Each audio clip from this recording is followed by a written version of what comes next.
നമസ്കാരം. ജെ ടോക്സിലേക്ക് എല്ലാവർക്കും സ്വാഗതം. ഒരിക്കൽ മായ എന്ന യുവതി തന്റെ രൂപം, നേട്ടങ്ങൾ, ബുദ്ധി എന്നിവയെക്കുറിച്ച് സദാ പരാതിപ്പെട്ടുകൊണ്ടേയിരുന്നു.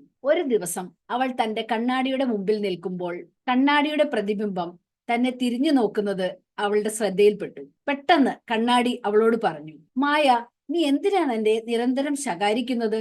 ഞാൻ നിന്റെ യഥാർത്ഥ സ്വഭാവത്തിന്റെ പ്രതിഫലനം മാത്രമാണ്. മായ ഞെട്ടിപ്പോയി. എന്നിട്ട് അവൾ അവളുടെ കുറവുകൾ കണ്ണാടിയോട് വിശദീകരിച്ചു. കണ്ണാടി അതെല്ലാം ക്ഷമയോടെ കേട്ടു. എന്നിട്ട് മറുപടി പറഞ്ഞു, ഞാൻ നിന്റെ ശക്തി കാണിച്ചു തരാം. നിന്റെ വളരെ ഭംഗിയുള്ള തിളങ്ങുന്ന കണ്ണുകൾ, ദയയുള്ള ആ പുഞ്ചിരി, എന്തിനേറെ പ്രതിരോധ ശേഷിയുള്ള നിന്റെ ആത്മാവ്, എന്തിനാണ് നീ ഇങ്ങനെ നെഗറ്റീവുകളിൽ ശ്രദ്ധ കേന്ദ്രീകരിക്കുന്നത്? കണ്ണാടി പറയുന്നത് ശരിയാണെന്ന് മായയ്ക്ക് തോന്നി. അവൾ സ്വയം സ്നേഹം പരിശീലിക്കാൻ തുടങ്ങി. അന്നു മുതൽ അവൾ പോസിറ്റീവുകളിൽ ശ്രദ്ധ കേന്ദ്രീകരിക്കുകയും അവളുടെ കുറവുകളെ അംഗീകരിക്കുകയും ചെയ്തു. അവൾ അവളിലുള്ള അനന്യതകളെ പ്രകീർത്തിച്ച് തന്റെ കുറവുകളെ മറന്നു.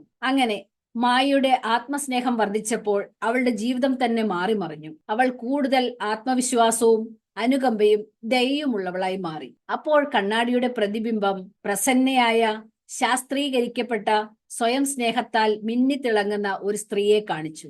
സ്വയം സ്നേഹം എന്നത് ഒരു കലയാണെന്ന് ഈ കഥ നമ്മെ പഠിപ്പിക്കുന്നു. ഒന്ന് ചിന്തിച്ചു നോക്കൂ, നിങ്ങളിൽ എത്ര പേർ നിങ്ങളെ ഇഷ്ടപ്പെടുന്നുണ്ട്? കുറ്റങ്ങളും കുറവുകളും ഇല്ലാത്തവരായി ഈ ഭൂമിയിൽ ആരുമില്ല.